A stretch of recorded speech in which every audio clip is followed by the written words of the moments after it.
Hello viewers, welcome to your lovely program, Living and Loving, a program where we live to love and we love to To live. live, yes. BC, how are you today? I am very fine. And how are you? Once again, welcome. Thank you so much. Yeah, today we'll be looking at religion. Does religion really matters in a relationship or getting married?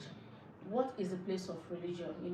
A situation where you want to marry and the parents or those concerned, the decision makers of that relationship, is saying no, you cannot marry because of religion. Does it really matter? Oh, well, let me just first of all establish that Africa, the black continent, especially the black race, we are very, very religious people.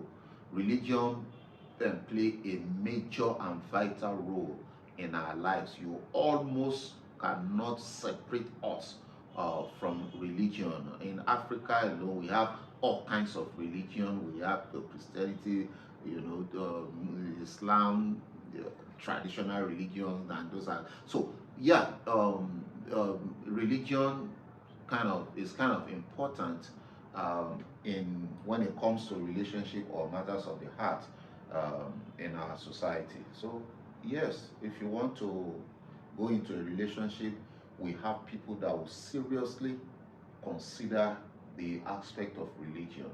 Yeah. So when we say religion, it goes deeper. Yeah. Because in Christianity now we have some kind of sect, like we have the new creature, we have the redeemers, we have the holy flock, we have Orthodox churches, we have Pentecostal, and so Okay, you're talking about denominations. Denominations, thank you. Yes. So it goes deeper that a redeemer will not want to marry somebody from the Orthodox setting. You understand? Okay. And somebody who is from a Pentecostal setting will not want to go with the other group. So how does it take its role? Does it really have any role it plays in a relationship? Yeah, well, another thing I want us to establish before I even go into that is the fact that yes, religion has a role to play in our relationships and maybe in deciding who we want to go with or settle down with. At the same time, we should not forget that we have a lot of people that are nominal followers or believers in their religions. For instance, let's say Christian. We have a lot of nominal Christians. They are just Christians, maybe by profession, by confession, but they are not really living the life of a Christian. We have Muslims that are not really, following the tenets and the doctrine of that Islam. They are just Muslims. So people like that, they may not really count it a very serious thing. They may not really count religion as a deciding factor. They can just go ahead and do whatever they want to do. So when we say religion, we also need to establish the fact that we are talking about people that are deeply into their religion, whatever it is, not people that are just nominal, that do not care, that do not, they are just bearing John. Okay, I'm a Christian, my name is John, and that's it. Or I'm a Muslim, my name is Fatai or Bashiru. That's all, nothing. He doesn't even know the nearest mosque to his house. He doesn't even know. So let us establish that we have nominal believers. All right. So, but let's come back to believers that they believe in their religion and they are practicing it to some extent. Yes, when you look at basically all religion, they have their denominations. They have their denomination. So when you want to go into a relationship and you are particular about religion, you have to scale through. Okay, I'm a Christian. Can I marry or go into a relationship with you, a Muslim? We have to scale through that. If I scale through that and I say, okay, I don't want a Muslim, I want a Christian, then we have to scale through the issue of denomination. You are chosen. I'm a Redeemer. Yeah, I don't want that. Or maybe, I'm Orthodox. I'm an Anglican, or I'm a Methodist, and you are Pentecostal, or you are an indigenous church. Maybe you are a white garment church. Now we have to scale through all that before we can say, okay, yes, this is the person I want. And the same thing in Islam too. You know, they have their denomination. We have the Ahmadiyyat, we have the Islamiyat, we have the Ansaruddin, we have the that. We have, you know, now they too have that. They have to scale through all that before they can decide. So the issue of religion is a very very complicated thing. You know, yeah. You know, we are Africans, Mhm. and in Africa we have majorly we have three sects. We have the Christians, you have the Yeah. Muslims, and I mean the Christians, Islam, and the Yes. traditionalists. Exactly. So are you saying that this religion can play a role depriving two people? Let's take for instance a traditionalist and a Christian, or a traditionalist and a Muslim, from getting married. Yes, it can. If they are all strong believers in their religion, because each religion have their beliefs, they have their doctrines, you know, and if possible they have their scriptures that they follow. All right. So there are some religions that are permissive. They allow interreligious marriage. They can actually marry any other tribe, you know. And there are some that will say no, you can't marry outside your religion. It has to be inside, you know. So it all depends on what your religion is saying. So for somebody who is a believer, you know, in that his religion, he needs to consider that and needs to decide whether he wants to obey that or he wants to push that aside and do what he wants. Then that is where the issue of family also come in. The family might rise up to say, no, we cannot allow you to, you know, go there. And some will say, oh, there's no problem, you can go ahead and do what you want to do, you know. So that's that about that. You have to make up your mind if you want to go according to what your religion says. Okay, but there is this notion that love supersedes all. Mm-hmm. So whereby there is absolute love between two parties, Yes. can we say that religion will not play a role? Religion will play a role. Yeah, there are. Don't forget that notion that love supersedes all. Yeah, love supersedes all, but religion will still come to play, because I can tell you for free that when we have a situation where two people are in love and they are of different religion, one at the end of the day will still need to bow to one. You know, the idea of love supersedes all, one will have to compromise. The love of one will eventually supersede the other, and the love of one will eventually bow or submit to the other. There are some relationships that the woman is the dominant one. You know, she has a way of having her way at the end of the day. So they can get married, and before you know it, she will pull her husband into her own religion, most especially in the area or in the area of denomination. Yeah, we have women that have been able to pull their husband into what they believe, and there are some that it is the man. At the end of the day, the man will somehow, you know, bring the woman in. You know, we have very few homes where, okay, you do your thing, I do my thing, and everything. And even at that, there are some occasional clashes, most especially when children start coming. That clash will always come. Do you understand? So when you say love supersedes all, well, not really. There will come a time that we have to decide, okay, which one is going to take, you know, the center stage. Okay, what challenges do you think people like that, people in relationship or people in marriage will face, especially concerning this religious thing? What challenges do you think they will face? Well, it depends on the culture of and way of life of that religion. For instance, let's say you are a Christian and I am a traditionalist. As a matter of fact, let me be more specific. I'm an Egungun worshipper. My religion is Egungun masquerade. Okay. Now there are certain things, we have our festival, we have this, we have that. There are certain things we do and everything. Okay, when it is time for my festival, of course, I expect my wife to come along with me. Your wife who is a You Christian know, or a Muslim? you will come along with me to come and do the dancing and everything, and you know there is arcade. We are going to whip ourselves and everything. You will join other women to do all you have to do. You have to dance in the public and do all that. Okay, will you be able to do that? What if it now happens that your religion does not accept that? Maybe in your church you are the mother in ministry or the deaconess, or you are even the matron or something like that. Now you feel that no, my Christian culture does not allow me to do this, and now I am your husband, I want you to do that.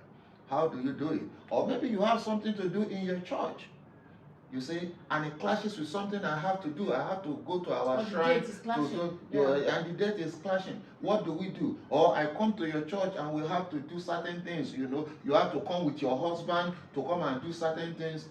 And I said, look, I'm not used to all this standing up, sit down, stand up, clap, and I'm not used to all that. I don't want it. But then I'm your husband, okay? So there's definitely going to be clash in our way of life. You are a deaconess. Maybe you want to fast. This is the Lenten period. You want to fast, and I feel that okay, oh yeah, carry the thing, come now. Maybe we'll settle scores and do our but these days, and fight our normal wrestling. You that and I'm fasting. But you see, these days, the last Lent we had is so polite that even the traditionalists were having their own period too. So the three came together at the same time. Okay. In such a situation, I don't think there will be any reason for anybody to say no. Like I said earlier, love supersedes all. I believe that even if you marry a traditionalist, as long as there's something that joins the two of you together, marriage should be sweet. Yes. Not minding that one is this and one is that. That remember I said that is if your religion permits compromise. Okay, if your religion permits compromise, if your religion does not permit compromise, and look, you have nothing to do with this and this and this, and it is no, it's a blunt no, then we may probably have problems. But if your religion permits that, why go ahead and do it, it doesn't spoil anything. If your youths can see their deaconess dancing behind masquerade, and they are able to understand that it's because your husband is an Egungun man, is a traditionalist. Mama deaconess, you know, you are holding kid. You even say, God bless you, how are you? It is well, my dear. You know, and you are dancing behind masquerade. If it is okay by you and by your religion, then we are good to go. But if it is not okay, then we have a serious problem. But don't you think it has come to a certain age now that we don't have to look at what our parents do? As long as we are interested in each other, it doesn't matter if your father is a traditionalist or my mother is a Christian or our parents are Muslims. As long as we love each other. Well, as long as we love each other. Yeah, well, to me, I would say religion matters because it will still rear up its head one way or the other along the line. Okay, look at the issue of children. When the children comes, you know, there is a way that the christening is done by each religion. Okay, they have their format, they have their order, they have their process, they have everything. Okay, maybe I'm a Muslim, you are a Christian, and we just had a baby. So how are we going to do it? You want to do it in the Muslim, I want to do it in the Muslim way, you want to do it in the Christian way. Probably maybe you have to have one in the morning and one in the evening. Or do we bring them together and they do it together? What do we do? Or do we cancel one and uphold one? We really have to talk about it. We really have to come to a compromise. Now, don't forget, does my religion allow compromise? Does yours allow compromise? One way or the other. Don't you think there will be a way out of it? Okay, fine, let's talk about it. But how many have you seen that there is always a way without any serious clash and everything? There will always be a clash one way or the other, especially when both are not ready. They want to adhere strictly to the tenets and to the doctrine of their religion. And if that religion does not allow compromise, then we are going to have a problem. You understand? So one way or the other, anyhow you want to look at it, religion has the role to play for practicing believers, people that are practicing. If you are nominal, that's fine. Okay. But if you are not nominal, you want to practice your beliefs and you want to practice to the letter, then you probably will have some challenges. Some challenges, yes. And another challenge is when the children are growing, where are they going to go? Which one are they going to follow? Are they going to follow mommy to her shrine, or follow daddy to his mosque, or follow mommy to her church? Or which one are they going to do? Okay, because each religion has their own method of parenting. Exactly. So if you want to parent your child according to your religion, and I want to do my according to my religion, that's the problem. Now you may parent your child according to your religion that says monogamy. I want to teach my children according to my religion that says polygamy. Now they are going to be confused. Okay, now they have to grow up and make up their minds. Now, what if my religion says that my children must follow my path, and your own religion also says your children must follow your path? So how are we going to do it? That's a serious decision to make. Exactly. Those are salient issues that they will definitely come up tomorrow, and we really need to deal with it. We need to settle that. Do you understand? Because you can't take religion away from us. We are so religious, so religious on this continent. But there's a part that you have not been able to clarify. Please. I asked you, I said, what if those involved in that relationship does not really count what the parents are saying about religion? And that means they are nominal. Okay. That means they are nominal. If we are both nominal, maybe I'm a Christian, you are a Muslim. If we are both nominal, then fine. You're not getting it. My father is a traditionalist. Okay. Your parents are maybe Islam. They are Muslims. Okay. But I don't care. You don't care. We just choose to marry. Yes. It still comes down to us. My father is a Muslim, you say, right? Yeah. And your parents are traditionalists, and we say we get married now. Okay, we've been able to push our parents away. All right, now it is us. So what are we doing? What exactly are we doing? So what are we doing? Am I following my father's footsteps? Are you following your father's footsteps? In that situation, does religion really matter? Yeah, it won't matter if after conquering, so to say, our parents, okay, and we now have our own lives to live. It depends on what we are building our marriage on. Are we building it on religion founded or decided on by us, or are we building our marriage that decided on, that is, are we basing our marriage on the religion of our parents? If it is so, which one of them? So our home and now. If it is not so, if what it's are not you so, building it on? Exactly, we have to discuss it. So this our home, is it going to be a Christian home, or is it going to be a Muslim home, or is it going to be a traditional home? We have to decide. Our parents are out of it. It is me and you now. So let's decide. So if you say, well, I don't really like the religion of that my parents, I think we should go for your own parents' religion, Islamic. Okay, fine, let's make it a Muslim home. Oh, look, I don't like the religion of my parents. I think I prefer yours. Let's make it a traditional home. So we have all our shrines and our red oil and everything. And if that happens, don't you think those children or those in that relationship are already challenged? Because it will be easy for them to go to visit. In terms of visitation, it will be easy. Well, that is not going to be a serious problem. After some time, you know, they will get used to it, because sooner or later the parents are going to realize that, look, these children have chosen their path and there is nothing they can do about it. Trust me on that. Parents always come back to accept whatever happens, because the older they get, the more helpless, the less troublesome they become, the more helpless they become in matters that affect the children. They are going to accept. So viewers, here we go again. Religion doesn't really matter in a relationship. Where do you place it? In your own relationship, where do you place religion? Is it a go-go thing? Is it a must that you must marry somebody from your own sect? Or intermarriage doesn't matter? Interreligion doesn't really matter. Where do you stand? And don't forget, if you say it's a must for you to marry somebody from your own religion, what about the denomination? Are you somebody that make it a goal to marry from your denomination. Let's hear your view. We want you to comment. We want to read your comments so that it can help us to develop more. So please love this program, share it, subscribe to it, and let's read your comments. Bisi, what's your candid advice for people, for your viewers? Well, my candid advice is that what is worth doing at all is worth doing well. So first and foremost, decide your faith. Decide who do you believe in, how do you show your belief, how do you worship in your religion, then stick to it.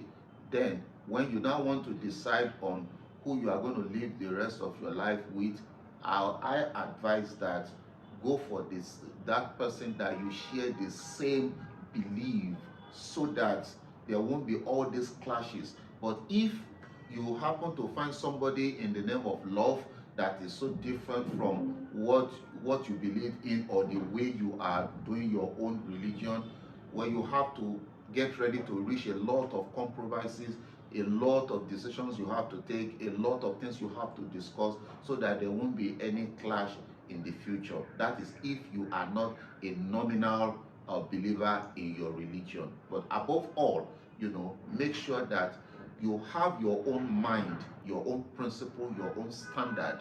Then, after that, all other things will fall in place. So before you decide, think very well. So here we'll be drawing the curtain for today's edition. And before we come your way again, Bisi. Thank you very much. Bye-bye. Bye.